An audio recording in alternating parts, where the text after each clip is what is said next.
30 ആളുകളെ കൂട്ടത്തിൽ ആ ഒരാൾ ആരും ആകാലോ, ആരും ആകാം. അതുകൊണ്ട് ഇത് ചെറിയൊരു സദസ്സല്ല. ദിക്റിന് വേണ്ടി ഒരുമിച്ച് കൂടണം. അതെ, നമ്മളോടൊക്കെ ഇപ്പൊ നസീഹത്ത് പ്രത്യേകം പറയണം. ഓരോ പള്ളിയിലും വെള്ളിയാഴ്ച രാവിലെ സ്വലാത്ത് ഒന്ന് പോയി നോക്കിയാൽ ഇങ്ങനെ ഇങ്ങനെ എണ്ണണം. കഴിഞ്ഞു. പിന്നെ മാസാന്ത സ്വലാത്തിന് കുറച്ച് ആൾക്കാരൊക്കെ ഇങ്ങനെ ഇങ്ങനെ അല്ല, എല്ലാ ആഴ്ചയിലും വെള്ളിയാഴ്ച രാവിലെ ഒക്കെ ഒരുമിച്ച് കൂടണം. നിങ്ങൾ നോക്ക്, ആഴ്ചയിൽ സ്വലാത്ത് നടക്കുന്ന വലിയൊരു കേന്ദ്രമാണ്. എത്രയോ വർഷങ്ങളായിട്ട് ബഹുമാനപ്പെട്ട മമ്പറത്തുപ്പാപ്പയുടെ സാന്നിധ്യത്തിൽ. സുബ്ഹാനല്ലാഹ്, ആ ആളുകളൊക്കെ ആഴ്ചയിൽ അവിടെ വരുന്നത് ചോറിട്ടാനാ, പായസം കിട്ടാനാ? എന്ത് ചോറ്, എന്ത് പായസം? സ്വലാത്തിന് വേണ്ടി വരികയാണ്. അവരൊറ്റ ലക്ഷ്യം. എവിടുന്നെല്ലാം ദൂരത്തുനിന്ന് ആളുകൾ വരുന്നു.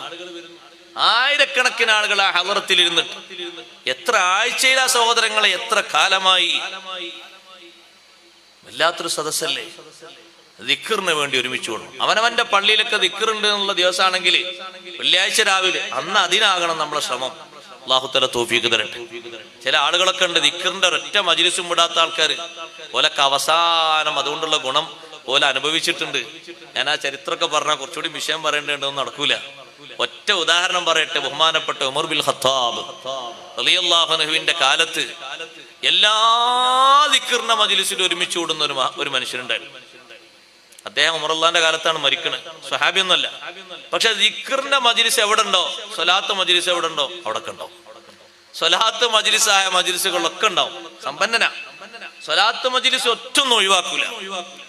മരിക്കാൻ കിടക്കുന്ന നേരത്ത് അദ്ദേഹത്തിന്റെ ശരീരത്തിന്റെ അവസ്ഥക്ക് മാറ്റം വന്നു. നല്ല സൗന്ദര്യമുള്ള മനുഷ്യനാണ്. പക്ഷേ മുഖവും ശരീരവും ഒക്കെ കാണുമ്പോൾ ജനങ്ങൾക്ക് വല്ലാത്ത വിഷമമുള്ള അവസ്ഥയിലായി. നിറം തന്നെ മാറി, രൂപഭാവങ്ങളൊക്കെ മാറ്റം വന്നു. അദ്ദേഹം പറയുന്നുണ്ട്, ആളുകളൊക്കെ കേൾക്കുന്നുണ്ട്, അല്ലാഹ്, ഇതെന്റെ ജീവിതത്തിന്റെ അവസാന സന്ദർഭമാണെങ്കിൽ നിന്റെ നബിയുടെ ഒരൊറ്റ സ്വലാത്തിന്റെ മജ്‌ലിസും ഞാൻ വിട്ടുപോയിട്ടില്ല.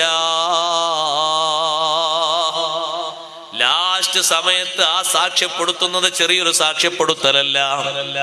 ആളുകളൊക്കെ അപ്പുറത്തും ഇപ്പുറത്തും തിങ്ങിക്കൂടി നിൽക്കുമ്പോ ഒരു വെളുത്ത പക്ഷി അതാ ആ മനുഷ്യൻ കിടക്കുന്ന റൂമിലേക്ക് ഇങ്ങനെ പറന്നു വന്നു. ആ പക്ഷിയുടെ ചിറക് കൊണ്ട് ശരീരമാശകലം ഒന്നിങ്ങനെ തടവി പക്ഷി അങ്ങ് പാറിപ്പോവുകയും ചെയ്തു. പിന്നെ ആ ശരീരത്തിന്റെ ഒരു പ്രകാശം, പിന്നെ ആ ശരീരത്തിന്റെ ഒരു സൗന്ദര്യം വർണ്ണിക്കാനൊക്കില്ല. അങ്ങനെ നല്ല മുത്തുമണിയായ, നല്ല മിനുമിനുത്തമുള്ള, കാണാൻ നല്ല ചന്തമുള്ള, സൗന്ദര്യമുള്ള മുഖത്തോടെ ആ മനുഷ്യൻ ദുനിയാവിൽ നിന്ന് വിടവാങ്ങുന്നു. നല്ല റാഹത്തുള്ള അവസ്ഥ, നല്ല സന്തോഷമുള്ള അവസ്ഥ. അതിനാ മനുഷ്യന് അല്ലാഹു തആല വിധിയേകിയത് ജീവിതകാലത്തുള്ള സ്വലാത്തിന്റെ ഹൽഖയിലും ദിക്റിന്റെ മജ്‌ലിസിലും സംബന്ധിച്ചതാണ്.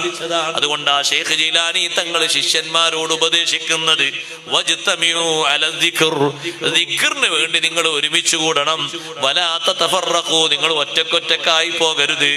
വതതഹറു അനിൽ ദുനൂബ്, വൈകല്യങ്ങൾ എപ്പോൾ സംഭവിച്ചാലും ശുദ്ധീകരിക്കണം. ഇസ്തിഗ്ഫാർ ആണല്ലോ ആ പറഞ്ഞത് കൊണ്ട് ഉദ്ദേശം. വൈകല്യങ്ങൾക്ക് ശുദ്ധീകരണം സ്വീകരിക്കണം. വലാ തതലത്തഖു, വൈകല്യങ്ങളുമായി ഇങ്ങനെ കലർന്നിട്ടൊരു ജീവിതമാകരുത്. വൈകല്യം സംഭവിക്കുന്നതൊക്കെ ശുദ്ധീകരിക്കാൻ നോക്കണം. വഅൻ ബാബി മൗലാക്കും ലാ തബ്റഹു, യജമാനനായ റബ്ബിന്റെ കവാടത്തിൽ നിന്ന് വിട്ടുപിരിയാതിരിക്കണം. എപ്പോഴും അല്ലാഹുവിനോടുള്ള ചോദ്യം മാറ്റരുത്. നല്ല രൂപത്തിൽ ശ്രദ്ധിച്ചുകൊണ്ട് ജീവിക്കണം. അല്ലാഹു ഇതിന് തൗഫീഖ് നൽകുമാറാകട്ടെ.